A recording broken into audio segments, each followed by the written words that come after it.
You're listening to The World at 8 with Lynn Mozart.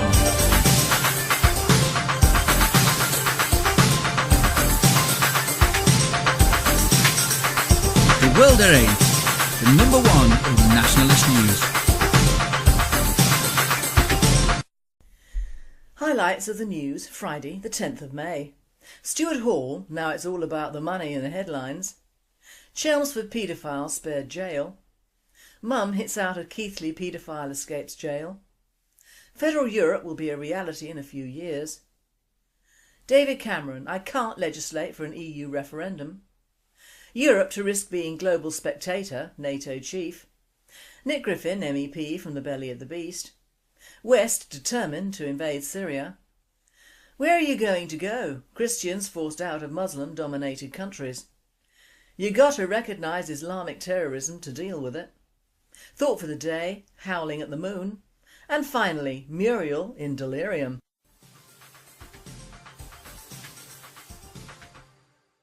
UK News. Stuart Hall, now it's all about the money and the headlines. 12 victims of Stuart Hall's admitted sexual abuse are preparing to sue both Hall for his actions and the BBC for allowing the grooming of victims. Hall, 83, was described as an opportunistic predator by Nazir Afzal, Chief Crown Prosecutor for the North West, after his appearance at Preston Crown Court, where he pled guilty to sexually abusing 13 girls between 1967 and 1985. One victim was just aged 9 at the time. Hall was originally charged in January for the rape of a 22-year-old back in 1976. The rape charge was withdrawn after the alleged victim refused to go forward with her testimony following Hall's admissions in court. Now the victims Hall has admitted to abusing and other alleged victims are being represented by Alan Collins, a partner at Manchester law firm Pannoni and a specialist in sexual abuse cases. Collins said he had been instructed by a number of Hall's victims to pursue civil cases in relation to injuries and harm suffered, and that Hall's admission of guilt means we'll be able to pursue these cases expeditiously on behalf of our clients. Some of Collins' clients are understood to be new cases of abuse involving women who came forward after Hall's guilty plea. Alan Collins, a partner at the firm, said proceedings were in the very early stages, victims also considering suing the BBC after being groomed and abused on its premises. Mr Collins said, Hall's admission of guilt means we'll be able to pursue these cases expeditiously on behalf of our clients. However, victims may be hampered in their attempts to get compensation after Hall transferred the family's £1.2 million into his wife's name in February. Mr Collins said it's quite a common problem in cases like this. They put an asset in another person's name or even overseas. You'd have to make an application to the court to have that transaction set aside. It's a cynical move, it shows contempt for the victims. Hall will be sentenced on the 17th of June, World at 8 says. Whilst not condoning Hall's escapades, the move to safeguard his family's assets is quite right. Why should his family pay for his transgressions 40-odd years before? Many of these claimants will be merely jumping on the money bandwagon anyway, as are the legal beagles. I doubt if they are helping these poor abused creatures pro bono. Chelmsford paedophile spared jail. Andrew Lee, 22 of Goshawk Drive, Gallywood, admitted having more than 1,000 extreme pornographic images featuring children and animals, was handed a 2-year sentence suspended for 2 years at Chelmsford Crown Court on Thursday. On March 18th, Lee pleaded guilty at Chelmsford Magistrates Court to 14 separate charges of making and distributing sexual material, a lot of which was described as extreme by the authorities. Judge Anthony Goldstaub, QC, also gave Lee a £585 fine along with putting him on the sex offenders list for 10 years and made him the subject of a supervision order for 2 years. Lee must attend an Internet Sexual Offenders Treatment Programme and a Sexual Offenders Prevention Order was also placed on Lee for an indefinite period. Mum hits out as Keighley paedophile escapes jail. Norman Peel, 72 of Manville Walk, Keighley, pled guilty partway through his trial for 6 sexual assault offences and inciting a child to engage in sexual activity. Peel tried to bribe the youngster with sweets and money while molesting her over a period of 8 years, starting when she was less than 10 years old. Judge Colin Byrne at Bradford Court said that the victim must have been terrified and extremely upset, as he sentenced Peel to 2 years imprisonment, suspended for 2 years. After the case, the girl's mother said, There's something wrong with the justice system when you let a paedophile walk free and jail people for not paying their council tax. World at 8 says she has a point there.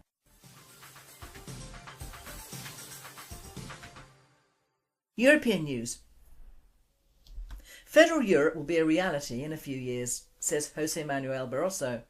A fully fledged federal Europe may seem like political science fiction today, but it will soon become reality for all European Union countries, whether inside or outside the euro, says José Manuel Barroso, President of the European Commission. Mr Barroso has announced that he will set out plans for a European federation next spring, before elections to the European Parliament in May 2014. According to The Telegraph, this has fanned the flames of British debate over EU membership by insisting that fiscal union in the Eurozone will lead to intensified political union for all 27 member states. Barroso is quoted as saying, "This is about the economic and monetary union, but for the EU as a whole." The Commission will, therefore, set out its views and explicit ideas for treaty change in order for them to be debated before the European elections. We want to put all the elements on the table in a clear and consistent way. Even if some of them may sound like political science fiction today, they will be a reality in a few years' time. David Cameron, I can't legislate for an EU referendum. David Cameron has said he's powerless to introduce government legislation guaranteeing a European Union referendum in the next Parliament. The Prime Minister said that his coalition deal with the pro-European Liberal Democrats means that the government cannot introduce legislation paving the way for a vote on Europe after the next election. Mr Cameron's comments on legislation in a private letter to Conservative MPs came only days after he dropped a pre-election hint that he was prepared to consider the option. World at 8 states, yet another election promise bites the dust. Will the electorate even notice? Europe to risk being global spectator, NATO chief. Europe will risk becoming a global spectator if European nations continue to slash their defence expenditures due to the current economic slowdown, NATO Secretary-General Anders Fogh Rasmussen warned on Monday. Rasmussen addressed the European Parliament's Committee on Foreign Affairs, saying Europeans must understand that soft power alone is really no power at all. Without hard capabilities to back up its diplomacy, Europe will lack credibility and influence. It will risk being a global spectator rather than a powerful global actor that it can be and should be. The NATO chief said Europe's global role would inevitably suffer from a continuing decline in European defence expenditures, and Europe will be unable to participate in crisis management. The only way to avoid this is by holding the line on defence spending to stop the cuts and start reinvesting in security as soon as our economies recover, he said. In addition, Rasmussen called on European nations to develop a global perspective and to look outwards, not inwards. European nations must have political will to use defence capabilities to deal with regional and global security challenges and to better share the security burden with the United States, he said. World at 8 comments. Rasmussen is right. Over the years, the UK especially have denigrated their service personnel in favour of a forthcoming Euro army, which could in the end comprise of non-British people entirely. Our own armed forces need money and more money. Take it from the foreign aid budget and give it to our own. We will need them fully armed in the future, not only from outside forces, but maybe from inside forces as well. Defence should be the last monetary item to be slashed, ever.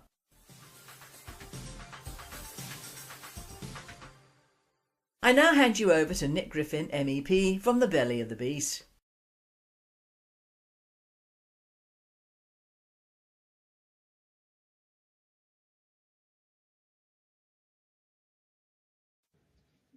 Last week I examined the main factors involved in the artificial promotion of UKIP and ways in which we can begin to counter this remarkable phenomenon and turn it to our advantage.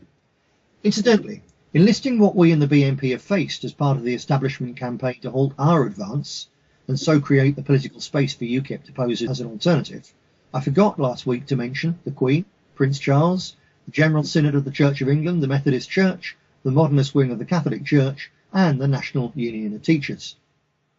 The starting point for our fight back against the establishment's UKIP safety valve has to be the development of our own identity and cohesion. The UKIP bubble is making it harder for us at present, both by taking votes and by recruiting disillusioned people who would otherwise could well be joining us. The first step in dealing with this is to get the facts straight in our own heads.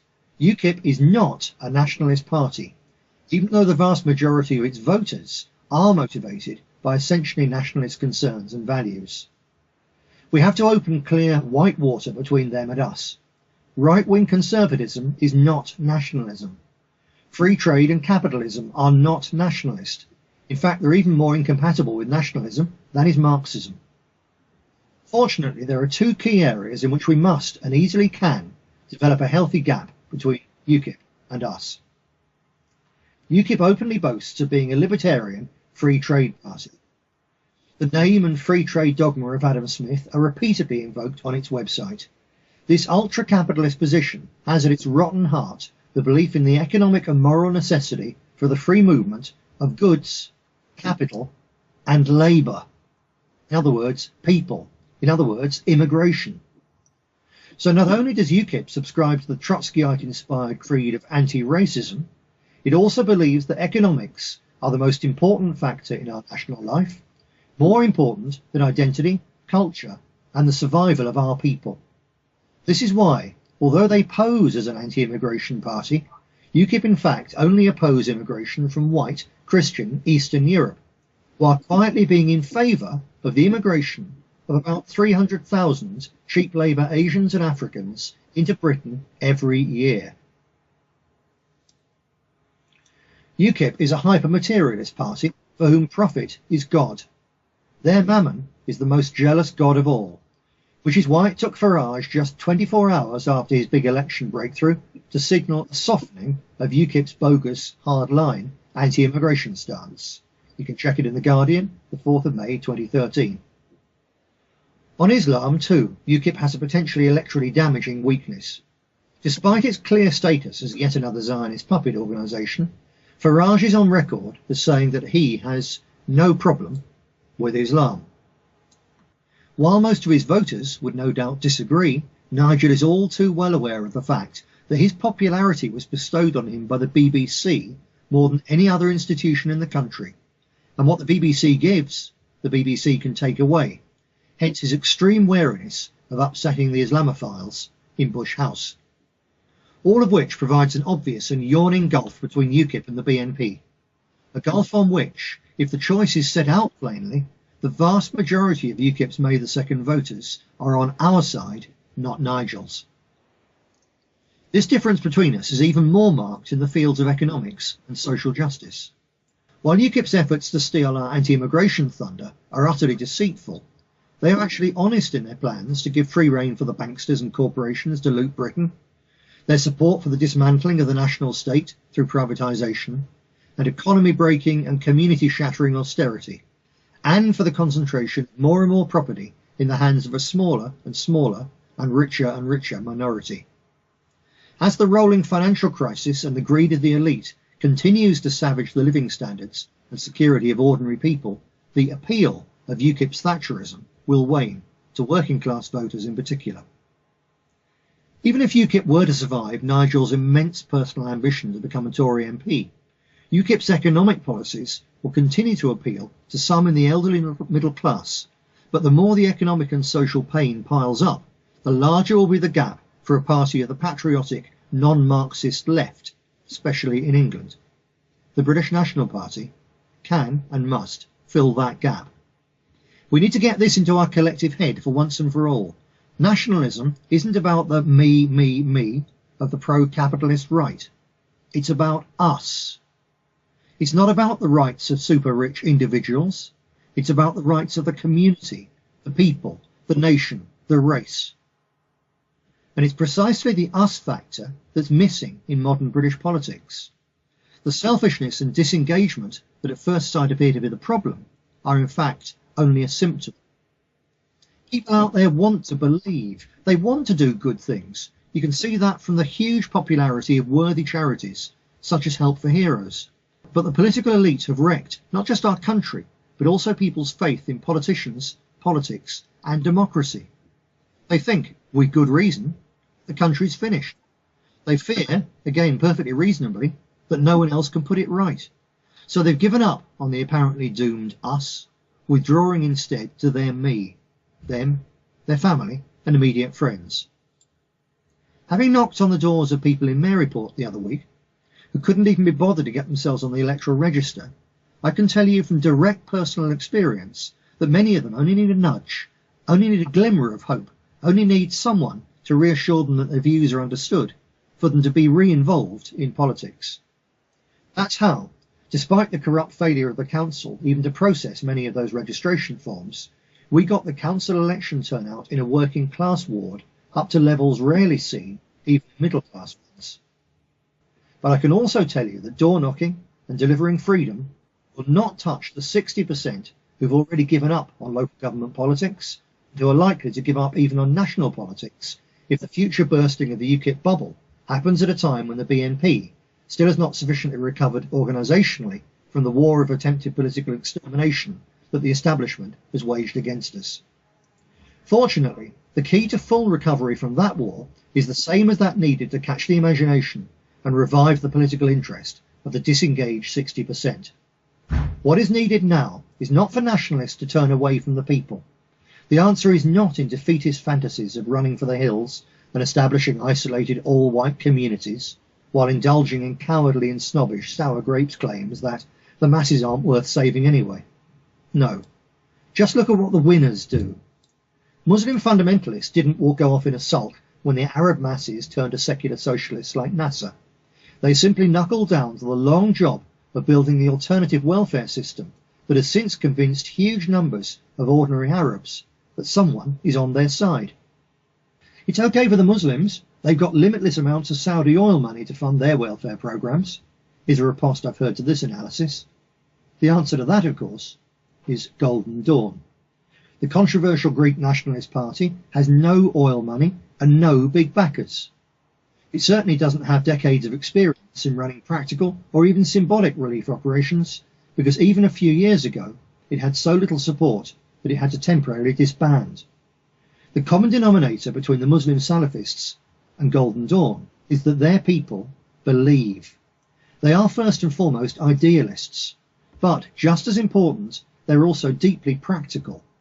So they reject the idea of sitting around moaning or demanding perfection in favour of taking what they have and turning to action. Are we inferior to Arabs? Are we lazier than Greeks? A double no. Then it's time to prove it. Real nationalism is manifested not just through words and intellectually convincing programmes. It's also about developing and putting into practice an ethos of service and sacrifice.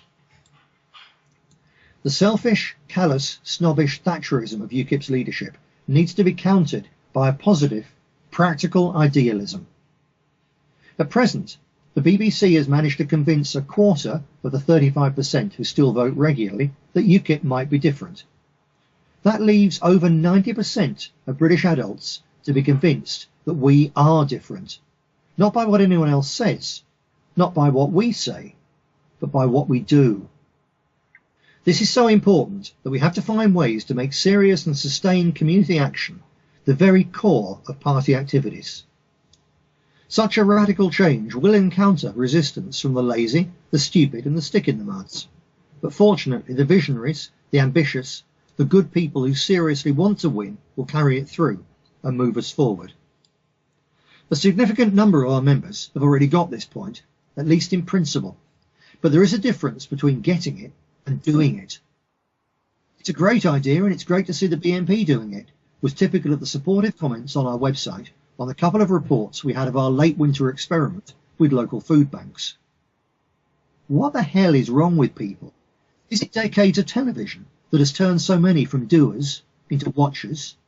Have generations of professional sports turned a nation of active players into passive spectators who cheer when their team wins but won't do anything to help it win? Even those involved in several of these experiments don't perhaps yet understand the full potential or the real significance of what they've started. We'll do it again next winter, one pioneer told me last month. No, it can't wait till next winter. We've got to press on with developing the experience and individual initiatives that will grow into a whole network of ward food banks right now. There are two reasons for this. First, because while pensioners die of cold only in winter, some pensioners and even more young families are going to bed hungry tonight. And this is before the government's futile but ugly austerity cuts and another round of cheap labour immigration really strike home. At such a time, we nationalists have a moral duty to be out there campaigning to give hope to those who need material help and a sense of involvement and purpose to those who do not, but who see their country and their community slipping away. Second, we know from our experiment with voter registration in Maryport that the key to re-involving depoliticised working class voters isn't just delivering the right literature and then knocking on their doors. While there is already a great deal of sympathy for us as a party in such areas, what really makes it touch down into active enthusiasm is having a locally known candidate who's already trusted as a pillar of the grassroots community. Such a reputation isn't easily won, but nor is it out of reach. There are many different ways to develop it, but so far I've not heard a better proposal than putting our future candidate at the head of a local drive to collect saleable jumble and car boot items and then to convert them into cash needed to fund a quarterly food aid operation. That's why this isn't an optional extra or something for next winter. It's got to be started right now and kept going and going and going. This is why I'm going to get straight onto the job of completing a full set of campaign aids all ready for an entire year's round of ward food bank work. Because it's not only needed in the winter, a food bank is for life, not just for Christmas. So that's what we need to do with the BNP and our supporters. In the final part of this in-depth examination of our response to UKIP, I'll be looking at what we're going to do to them. That'll be next Friday, so until then, keep the faith, and remember, freedom is never free, but it's always worth fighting for. Thank you very much, Nick. An awful lot to think about there.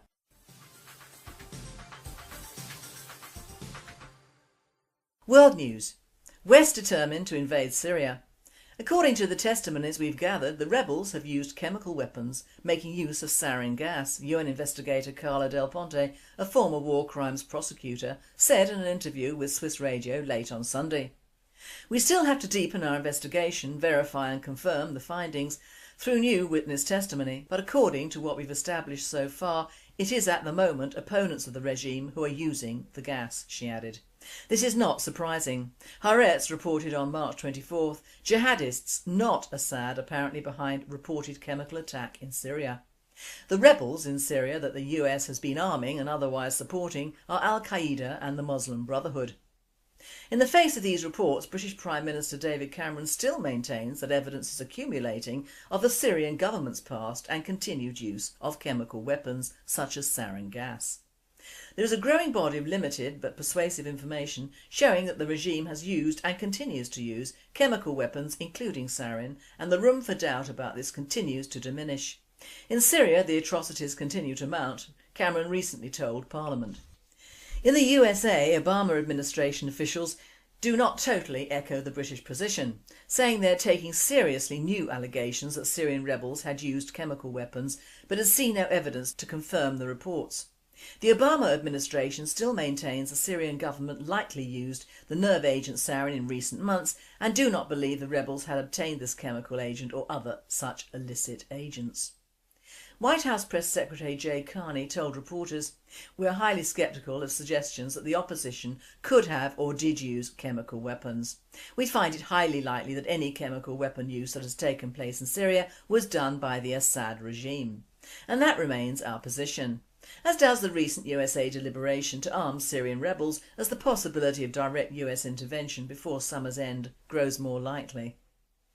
General Ray Odierno, US Army Chief of Staff, this week warned that planned training cutbacks due to budget cutbacks means that if the Obama administration wanted to give the green light for military intervention, it would have to act quickly.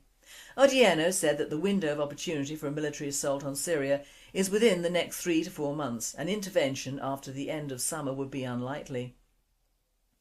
World Date states, "Let's hope that Obama, Bin Laden and Cameron don't sing from the same hymn sheet on this one, for all our sakes." Where are you going to go? Christians forced out of Muslim-dominated countries. Christians are under increased threat from Islamic extremists in countries where Christians represent the minority, as governments continue to offer little protection against continued persecution. The US Commission on International Religious Freedom recently released a study of global religious persecution which detailed the mass exodus of Christians in countries where Islamists are in power or hold a majority among the population. The flight of Christians out of the region is unprecedented and it's increasing year by year. In our lifetime alone, Christians might disappear altogether from Iraq, Afghanistan and Egypt, according to the USCIRF study. Since 2003, 600,000 Iraqi have fled the country or been killed. Since 2010, 100,000 Egyptian Christians have left the country. After 2012's Islamic coup in Mali, over 200,000 Christians fled the country. World Date says, the saddest thing about this is that these poor people will have to flee to Europe again, and they will enter countries heavily colonised by the enemies of religious freedom, Islam and Sharia, so the whole thing will start again. You got to recognise Islamic terrorism to deal with it. We need to understand that radicalisation is not monopolised by any particular ideology or religion or race. Errol G. Southers, a counter-terrorism expert and professor at the University of Southern California, in testimony to a congressional committee at the first hearing into the Boston Marathon terror attack. He had been asked if he knew that 30 of the FBI's 31 most wanted terrorists are radical Islamists. Former Senator and Homeland Security Committee Chairman Joe Lieberman, in testimony to the committee, was asked, "Why do you think this administration is unwilling to use the term radical Islam to describe these acts of terror?" Unusually, he responded, "I presume it's because of a sensitivity that if you use the term Islam or Muslim at all with relationship to violence or extremism or terrorism, that it will do offence to Muslims. Obviously, most Muslims are not terrorists. But the sad fact is today that most terrorists that we're dealing with in America are inspired by this violent Islamic extremist ideology. And you've got to recognise that to deal with it." This is unusual because Lieberman is a former Democratic Party vice presidential candidate in 2000 and is still a registered Democrat.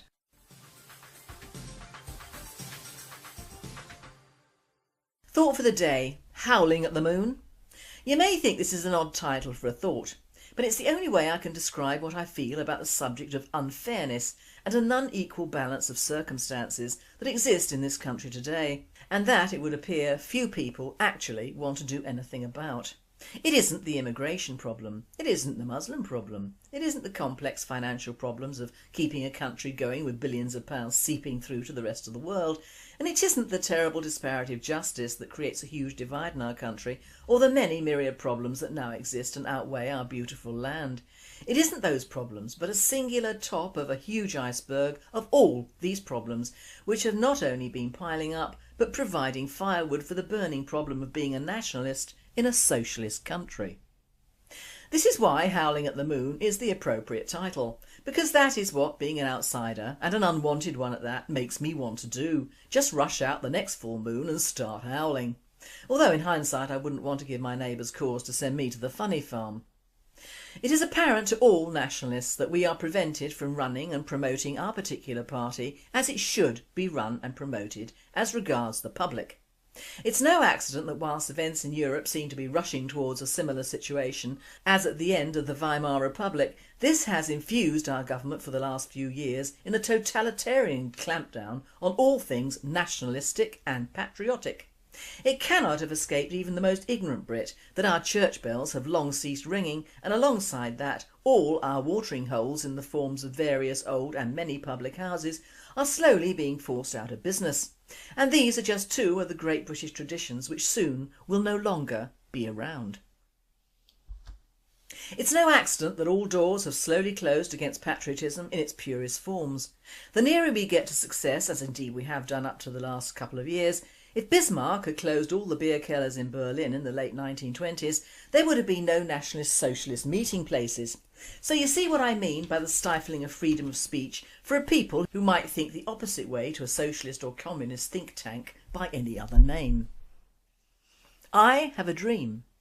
I have a dream that as a bona fide political party we should be able to advertise meetings in all the large towns under the banner of "Come and Meet the British National Party, open to all," in which we could, with the use of slideshows and speakers, outline our concerns for our people and our country in the future. That is my dream. A hopeless one, I'm afraid, because all the big guns and even bigger prats would be allowed by the police and the establishment to ruin it, and in fact allowed is not the word, encouraged and probably bussed in and paid for the pleasure of doing so is much more likely. Now, I'm not bleating or whining about being bullied like we are, because to some extent, being a nationalist and a card carrying one for the last 9 years, I'm used to the change of attitude of members of my family and the general public. However, close friends are different. They understand and sympathise, even though they don't stick their heads over the parapet. That's their prerogative. It's the attitude of paid disseminators like the UAF, Love Not Hate, or Arseholes Unite Against Anything Brigade that really gets me down, because they're thoroughly misguided and bigoted, and yet, according to the media, come out from causing unnecessary trouble smelling like roses, not like the shits they truly are, and single-minded ones at that. It's unfair that mosques can be the hotbeds for fanatical rants, as indeed can outside them and even in our streets, which do incite religious hatred against us. And yet our church halls can't contain a nationalist meeting which backs Christianity and its followers in their own country. And it won't be the Muslims outside baying for our blood, it'll be our own people, our own police force and a couple of unwashed students, all thinking that they're doing the right thing in stopping racism and fascism, whilst practising just those things to great effect themselves. I'm sick of having meetings cancelled because of the fears that a few united idiots will get together and make phone call to the owner or manager with death threats. Do you think the average Muslim would back down if someone rang their mosque and threatened it? No. But then no one would dare do so, would they? Nationalists and patriots are easy targets because we are easy to hate, but obviously not so easy to ignore. Our police would never stop all the huge gatherings and marches of Islam within our country because their pensions would stop immediately. The German police couldn't stop the Nazi marches either because they were afraid for their lives, and it was the socialists who had their marches and gatherings curtailed, a fact they have never forgotten, which is why it is the socialists in this country who will not give patriotism a chance, because it could prove too popular. It is fear that's holding us back. But it is the fear of the establishment that we have genuine concerns and care for our country. The fact that we cannot hold open meetings is a blight on the state of this country and people, not a shining example of fairness or fair play, for which the British were well known before the Second World War. But like good bone structure, a solid loyal working class and the good old British High Street, it's fast vanishing. People don't like the truth. They run from it. And in the days of fear and flight, plagues and massacres, one can understand it. But now? What are people to fear from the truth or patriotism? We watch terrible violence without flinching on our TVs. Youngsters play awful video games that are bloody and vile. In fact, in the States and here, some kids don't leave their rooms ever. They're just glued to screens living out their lives through another dimension. We have reality shows which show deformed and ugly people. We have shows with people too fat to ever leave their homes in a normal fashion. We highlight the ugly and the worst of our society for fun, or is it just to make us feel better? Better than the truth of what we are doing to ourselves and our country? Obviously so. We talk to strangers on Twitter and Facebook about subjects that used to be private, but talk about patriotism or nationalism and what happens? You'll get banned in certain quarters. Truth hurts, and the more you hide truth, the more it festers and will come out in the end. I'm baying at the moon over the fact that so many people voted for UKIP as a protest vote for the idiots missing their villages, when in fact the only people to gain from these almost invisible local elections was the Labour Party. But of course the media are making a jackass out of a guy who is already a jackass, anything rather than promote patriotism or common sense as I like to think of it. A much missed point is the subject of immigration and the way the other political parties hype it up in a casually caring way immediately before any form of elections in this country. They all do it and the media lovingly skirt over that issue like a whiff of a breeze over a dung heap, challenging nationalists who really care and are focused on that issue to counter-attack. Stoke features Farage hints at cutting down on immigration whilst promoting a large number of Muslims and Asians to stand as UKIP council candidates. Cameron whispers on capping immigration, the Wallace and Gromit look-alike millipede avoids this like the plague, and the colour yellow is just the right colour for the Lib Dems. But if we mention this obviously highly emotive and belaboured subject, We are, of course, Nazis, racists and much, much worse. We are pilloried for touching on a subject which, although not wholly responsible for our state of play in this country, is certainly part of an issue which won't go away but will play a large part in how, or if, our people and our civilisation survive in the future. So, democracy is dead in England now, and in fact throughout the so-called Western democracies in Europe there is no true democracy. The people are told what to do, how to vote, and even how to think through clever and long-standing propaganda, manipulation and social engineering. And there are no other words for it. Where you have 3 political parties taken as a norm, one other small party hyped and promoted, all to the detriment of a truly patriotic party, and note what I said, truly patriotic party, not just imitation politics of the moment, then freedom of speech is dead. If freedom of speech and thought doesn't apply to all, it applies to no one. Do I blame immigrants for all our troubles? No, but I blame prolific immigration as allowed by successive governments and not dealt with by the media for the largest part of those troubles and their handling of a sensitive issue to the detriment of patriots everywhere. I am still howling mad and will be baying at the moon again on Monday on the unfairness of the socio-economic state and the additional unfairness of being pilloried for being a member of a white patriotic tribe in the UK. A thought to remember is that whilst the establishment are beating on our door at the moment, how long before they're beating on yours? And finally, Muriel in delirium. Islington residents whose street has been renamed don't half want their Muriel back. It's been reported in the Telegraph that the residents at one end of Muriel Street, Islington, woke up to find that they now lived in Leerham Street. 2 brand new signs have been put up to prove it. That at least was a benefit. Too often streets are left anonymous or have their names hidden in the most surprising places. High enough to be invisible from a car or low enough to be hidden behind hedges. As for Muriel Street, what had happened? Since, like a football match, the street came in 2 halves, with a break in the middle, the council thought that emergency services might be confused. They will be now, even the postman is baffled. Leerham, Muriel backwards, is a name awkwardly constructed on the lines of Samuel Butler's Utopia in Erewhon. But nearby streets bear homely names, Matilda, Cynthia, Lavinia, perhaps after the developers' families. No one would call their daughter Leerham. This presenter says, I can hardly read this one for laughing.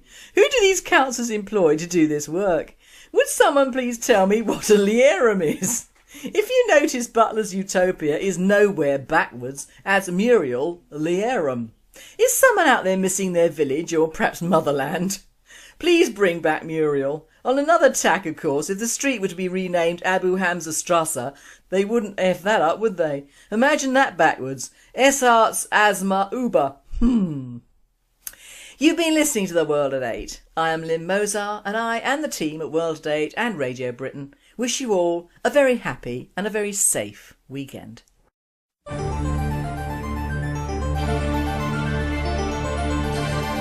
You're listening to The World at 8 with Lynn Mozart.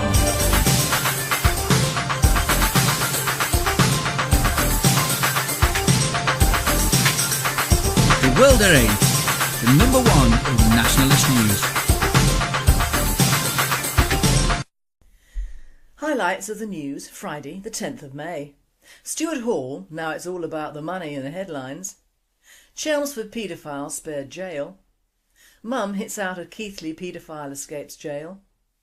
Federal Europe will be a reality in a few years.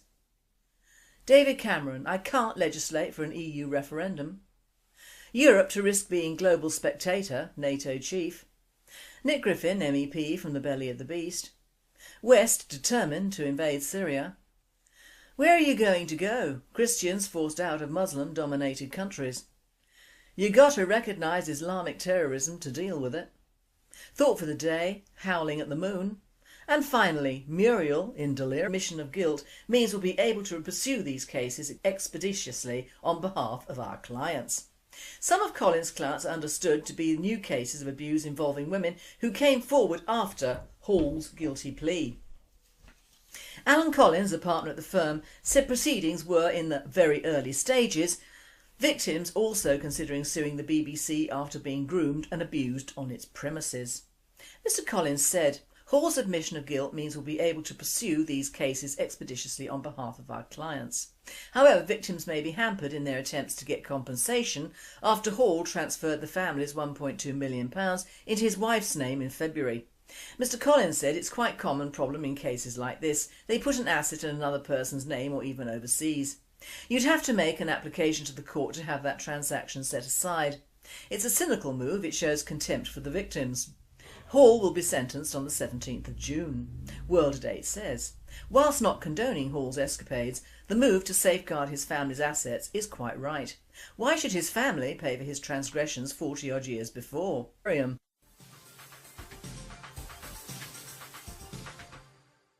UK News. Stuart Hall, now it's all about the money and the headlines.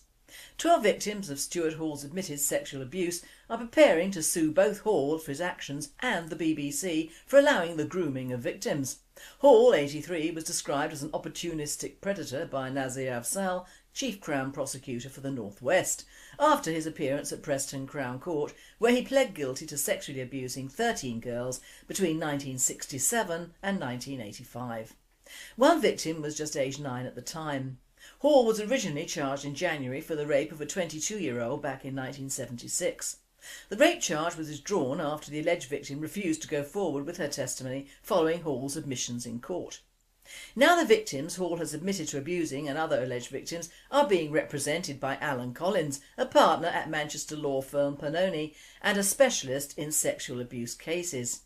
Collins said he had been instructed by a number of Hall's victims to pursue civil cases in relation to injuries and harm suffered, and that many of these claimants will be merely jumping on the money bandwagon anyway, as are the legal beagles. I doubt if they are helping these poor abused creatures pro bono. Chelmsford paedophile spared jail. Andrew Lee, 22 of Goshawk Drive, Gallywood, admitted having more than 1,000 extreme pornographic images featuring children and animals, was handed a 2-year sentence suspended for 2 years at Chelmsford Crown Court on Thursday. On March 18th, Lee pleaded guilty at Chelmsford Magistrates Court to 14 separate charges of making and distributing sexual material, a lot of which was described as extreme by the authorities. Judge Anthony Goldstaub, QC, also gave Lee a £585 fine along with putting him on the sex offenders list for 10 years and made him the subject of a supervision order for 2 years. Lee must attend an internet sexual offenders treatment programme and a sexual offenders prevention order was also placed on Lee for an indefinite period. Mum hits out as Keighley paedophile escapes jail. Norman Peel, 72 of Manville Walk, Keighley, pled guilty partway through his trial for 6 sexual assault offences and inciting a child to engage in sexual activity.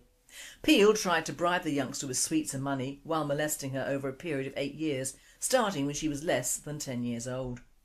Judge Colin Byrne at Bradford Court said that the victim must have been terrified and extremely upset, as he sentenced Peel to 2 years imprisonment, suspended for 2 years. After the case, the girl's mother said, "There's something wrong with the justice system when you let a paedophile walk free and jail people for not paying their council tax." World at 8 says, she has a point there.